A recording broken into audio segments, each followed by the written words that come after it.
Hey guys, it's Courtney and I'm back here with another design team project for Trinity stamps. Today we are going to be using two different stamp sets. We're going to be using the Shoe Sprites stamp set for our images, as well as the Hello Sentiment stamp set and die set for our sentiment. Today we're going to be doing kind of a fun fold card, which is way different from what I normally do, but I wanted to kind of change things up. So for our card base, we have a regular A2 size card base here, basically, and we are just going to score one side of it. So you're going to have a sheet of 4 1/4 by 11 scored at 5 1/2 and 2 3/4. And we're just going to take our bone folder there to make sure that those are nice and crisp lines. You're also going to need a strip, and this is 1 inch by 11 inch, and we're going to score this the same. It's going to be at 2 3/4 and 5 1/2. We also have two little pieces here, and these are 1 inch by 3 1/4 inch, and I have these scored at 1/4 of an inch on each side, so we have little flaps there.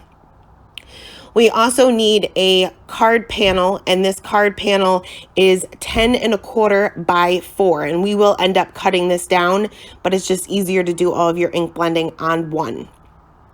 So for our ink blending, we're going to be using Twisted Citron, Cracked Pistachio, Peacock Feathers, Mermaid Lagoon, and Dusty Concord.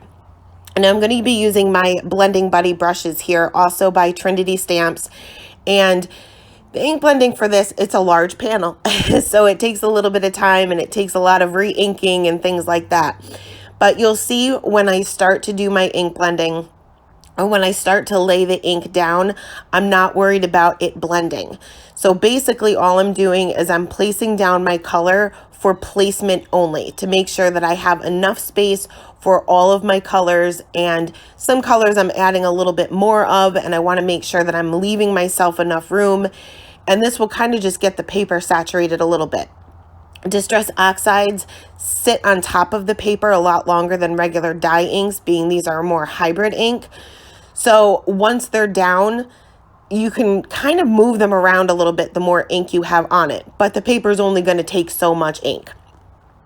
So I worked my way all the way to the top here, finishing off with the Dusty Concord, and you'll see here with the Dusty Concord, I am adding a lot more ink than I did with the others, because now I'm going to go in the opposite direction and get these colors to blend. Now, the great thing about Distress Oxide, or another great thing about Distress Oxides, is that you can change your mind.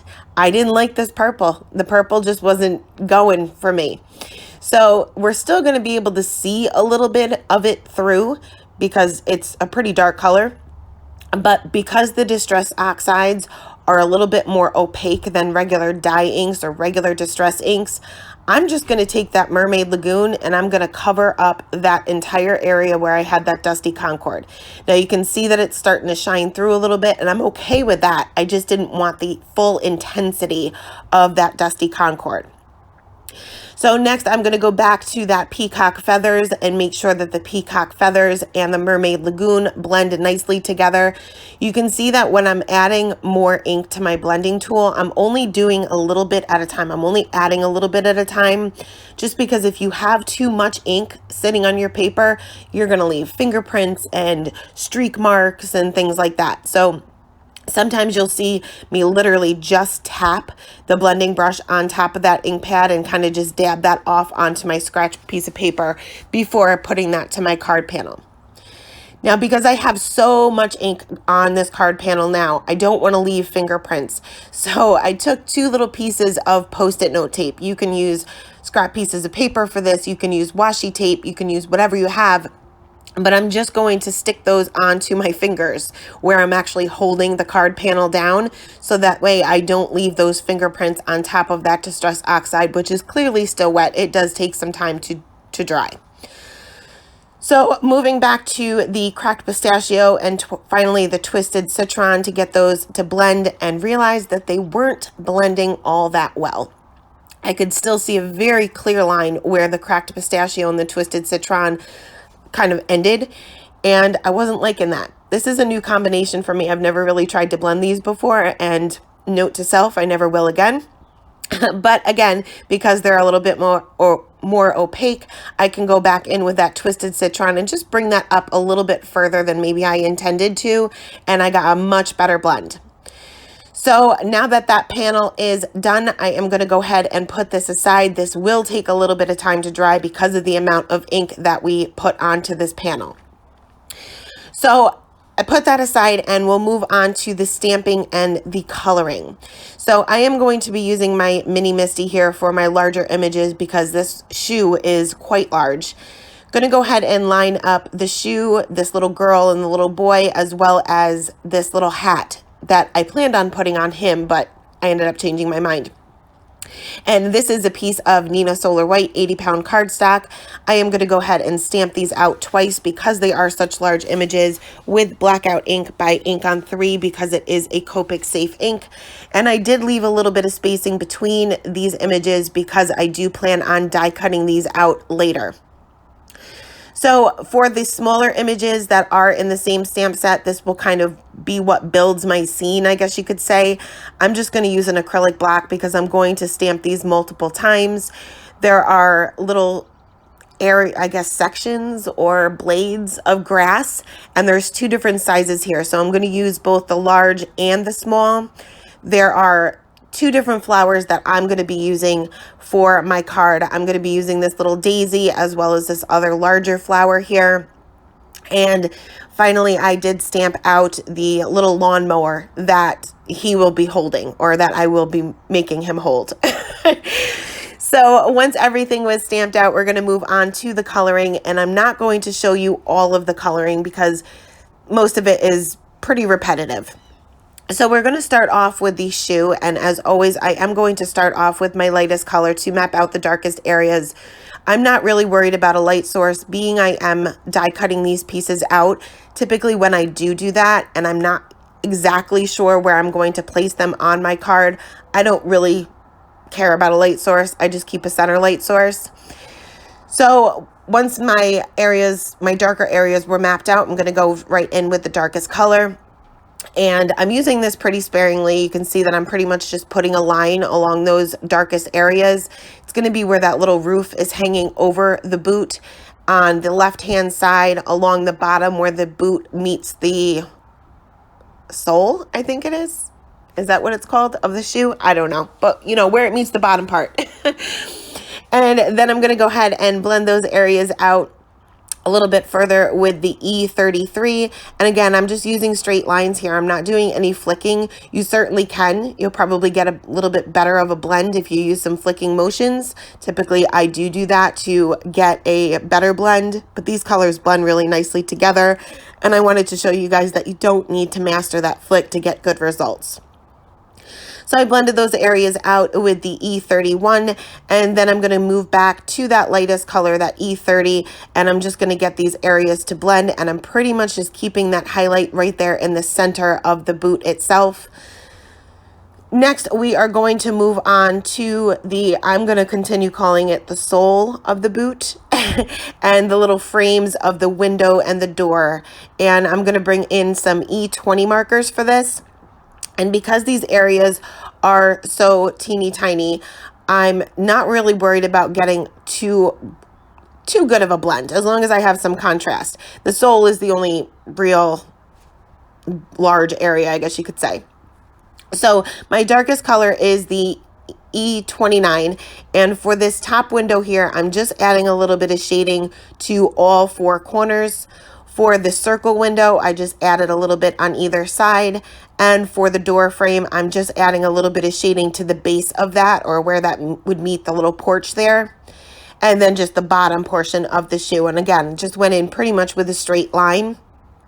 Blending that out with the E25 now, and I'm just extending these areas out a little bit further. Going to do the same thing with the E23, and I'm just extending these areas out even further, making sure that even for these small teeny tiny areas, I am leaving just a little bit room for a highlight, and that's what's going to give you the contrast. So just as important as the scary dark color is the scary light color, and you will see the contrast that you're looking for. So next we are going to move on to the roof of the little boot house, I guess you could call it.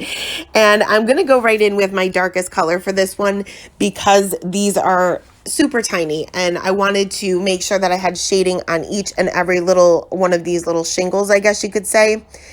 And all I'm really doing is adding a shadow underneath, well, on the shingle where the one on top of it is laying over it, if that makes any sense at all. So I'm pretty much just going in with a scalloped line, or scalloped lines to go along with the edges of those little shingles. And this is a very, very dark red, so I'm using this pretty sparingly. You can see that my marker is pretty much straight up and down so that I can just use the tip. I'm also going to use the same color combination for the door, and again, just added a little bit of shading to the bottom portion of the door. Next, going in with that R46, and I'm pretty much just extending these areas out a little bit further. I'm making those little scalloped lines just a little bit thicker. And then I'll also blend out that darker color on the door, just bringing that up a little bit. And you can see that I am using flicking motions here because I didn't saturate the paper, and I thought I may have a little bit of problem with the blending, but it ended up turning out fine. Going to do the same thing for the R24, and I'm just leaving the little bottom portion of each one of those little shingles for my highlight color. You can see that I'm leaving just a teeny tiny bit of it. Again, this is what's going to give you that contrast. So finishing off with that R22, which is my lightest color, and I'm just blending these areas out, being careful not to go over the same area too many times or too much because you may move that darker color around, and you definitely don't want to take the chance of your reds bleeding. It's very difficult to take up. So for the little porch here, I'm going to move on to some C markers, some gray markers. And I am just going to add a little bit of shading to either side, and also the top step would also have a shadow where that bottom step is kind of at the angle that it's at. It kind of looks like it's covering it up, so I did create a shadow there. I'm also going to use the same color combination for this little thing that's coming out of the roof. Don't really know what this is called. And for the little envelope on the house, which I'm assuming is the little mailbox, I just wanted this to appear white. So I just added just a little bit of shading with the lighter gray markers. I did take my C1, which is the lightest gray that I'm using here, and just covered up those windows. I want this to be a daytime scene, so I don't want to make them yellow or anything as if the lights are on. So next we're going to move on to her, and I'm going to start off with the skin tones, again starting off with that lightest color to get the paper saturated. I am adding a shadow where her hair is hanging over her face a little bit, and on the inside of her arms, or underneath her arms, and on the inside and outside of her legs, but I did not add the darkest color on the outside of her legs. These would be round. She's got little chubby legs there, but I didn't want to add the darkest color to both areas. Blended that out with the two midtones and then finished off with that lightest color. I did take an R20 and just added a little bit of color to her cheeks as well. Now for her hair, I wanted her to appear to be a blonde. So I'm going to go in with my darkest color first, which I typically do with hair. And my darkest color is actually an E15, which is fairly dark for blonde, but this is only going to be that scary dark color. So I am using just the tip of my marker, and I'm adding a little bit of shading where her hair would be parted a little bit on the top, and also where her bangs are coming up. And just added one little tiny flick, not even a flick, more like a dot, where her hair is braided. Blending that out with the mid-tone, and I'm going directly over that E15 to kind of brighten it up a little bit, and then finished off with that highlight color. For her little apron, I wanted this to appear white as well, but any white object still has shadows. So I'm just adding a little bit of shadowing with my C markers and leaving some white space. So in order to get rid of those flick lines, you can either use a colorless blender or a really light C marker. In this case, I used a C00, I believe. But again, a colorless blender would give you the same results. For her little dress, I'm going to use a blue combination, and because this is such a teeny tiny area, I am going in directly with that darkest color, just adding a little bit of shading to either side, again just keeping that center highlight. I'm also adding just a tiny little dot on her shoes. These are so tiny, you do not have to worry about any shading, but I figured I had all 4 markers out, so why not give it a try? So finishing off with that highlight color for her dress and her shoes. And I will pretty much color him the same exact way, but I won't show you that on camera. For his little hat that I didn't end up using, I am going to bring back out that red combination that we used before. I'm just adding a little bit of shading to the bottom and kind of bringing that up towards on either side, because this would be more of a rounder object. And then again, finishing off with that R22 for the highlight. Now for the grass, again, going directly in with the darkest color first and blending that out each time with the lightest color, using the lightest color for the little tips of the blades of grass, I guess. Now for this die, it doesn't cut down out the bottom. It just cuts out the blades itself. But I just took my scissors and snipped off the bottom portion and didn't have a problem. Using that same color combination for the stem and the leaves for these flowers, and for the flowers themselves, again, going directly in with that darkest color first because they're so tiny. And I only used a 3 color blend here on the petals and just 1 single color on the center. So once all of my images were colored, I went ahead and die cut them out using the coordinating dies. And next we are going to go ahead and assemble our card.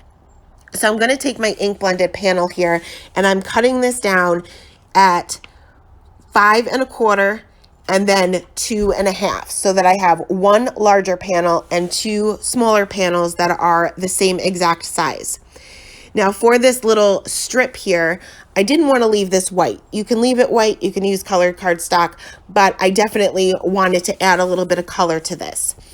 So first I am going to go ahead and adhere my panels here. So for these 2 shorter panels, I'm just going to kind of center those onto these 2 smaller areas of the card base, making sure that I leave a white outline on all 4 sides. And I'm trying my best to kind of line them up so that they kind of flow the way they're supposed to flow, I guess. And because I used so much Distress Oxide ink, I did go ahead and put that aside to make sure that that glue was really tacky and really stuck down. Now to add color so that it matches my background to this long strip here, I'm just going to add my Twisted Citron. I didn't do any blending here. I just added 1 single color, and I added it to the front and the back because you will kind of see a little bit of both. So once that's down, we are going to go ahead and assemble the rest of the card.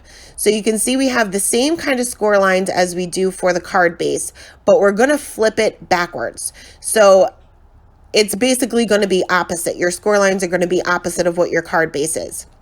So again, I'm going to use my Tombow Mono Multi Glue, but you can use a strong double-sided adhesive here. I am going to adhere that short little side there to the long side of my card, and then I'm going to adhere the other side to this outside panel, what will be the outside panel. And you want to make sure that this is nice and stuck down. I prefer to use the wet glue for this because it gives me a couple of seconds to kind of move things around as needed. Now we're going to adhere these little pieces here inside this little box. So it's kind of like one of those pop-up box cards, but it's kind of more of a flat card. So you kind of get the best of both worlds. So I'm just adding a little bit of glue to both of those little flaps and fitting those in there. Again, you want to make sure that these are completely dry and completely stuck down before adding anything else to your card. So for my sentiment, I went ahead and die cut both of the hellos from the Sentimini die set, and I just stamped out the rest of my sentiment with black dye ink by Simon Says Stamp onto that scrap piece of white cardstock. I cut this down to a pretty skinny little strip, just slightly larger than the sentiment itself, and I adhered the black word, the hello. I die cut that in black, and the outline, or the shadow, I guess you could say, is going to be with the white cardstock. Again, I would recommend you use wet glue for this because it will give you a couple of seconds to kind of move that word around. This is a pretty skinny sentiment, so you want to have that time to kind of move things around and make sure that it is centered on that shadow piece before it becomes permanent. So once I was happy with that, I went ahead and adhered this to the front panel of my card base here. And I'm going to glue everything down flat. You can certainly use foam tape, but I figure I already have enough dimension to this card that I can adhere everything flat. So again, use my Tombow Mono Multi Glue to adhere that hello, and as well as that sentiment strip that will go directly above that hello.